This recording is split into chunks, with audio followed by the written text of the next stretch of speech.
আসসালামু আলাইকুম। ঈদ মোবারক। ঈদ মানেই আনন্দ, ঈদ মানেই খুশি। আর কোরবানির ঈদ মানেই খাবার টেবিলে বিভিন্ন রকমের মাছ-মাংসের ছড়াছড়ি থাকে, যা কিনা প্রোটিন সমৃদ্ধ খাবার। কিন্তু কিডনি রোগীদের ক্ষেত্রে এই সময়টা কিছু বাড়তি নিয়ম মেনে চলার সময়। আজকের ভিডিওতে আমরা শেয়ার করব আন্তর্জাতিক গাইডলাইনের ভিত্তিতে কিডনি রোগীদের জন্য এই কোরবানির ঈদে কি করণীয়। প্রথমত প্রোটিন জাতীয় খাবারের ক্ষেত্রে আমরা কথা বলি।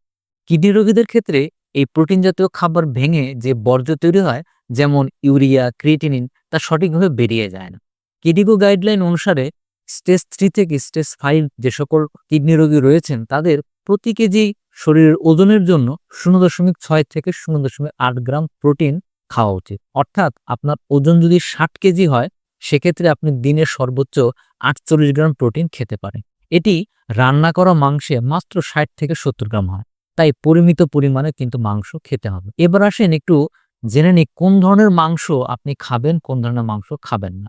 সাধারণত গরুর কলিজা, কিডনি অথবা অর্গান মিট এতে প্রচুর পরিমাণে ফসফরাস ও পটাশিয়াম থাকে। ন্যাশনাল কিডনি ফাউন্ডেশনের মতে এই খনিজগুলো যদি অতিরিক্ত হয়ে যায়, তখন আপনার হৃদস্পন্দন অনিয়মিত হতে পারে, এমনকি আপনার হার্ট বন্ধও হয়ে যেতে পারে। তাই রান্নার আগে মাংস সিদ্ধ করে যে পানি থাকে সেটা ফেলে দিন। এতে আপনার শরীরের পটাশিয়ামের পরিমাণ কমে আসবে। এছাড়া হৃদরোগের ঝুঁকি যদি এড়াতে চান, সেক্ষেত্রে চর্বিযুক্ত মাংস, অতিরিক্ত তেল মসলা রান্নায় ব্যবহার করা থেকে বিরত থাকবে। আমেরিকান হার্ট অ্যাসোসিয়েশনের মতে একজন কিডনি রোগী সর্বোচ্চ 2000 মিলিগ্রাম সোডিয়াম খেতে পারেন, যা কিনা 5 গ্রাম লবণের সমান।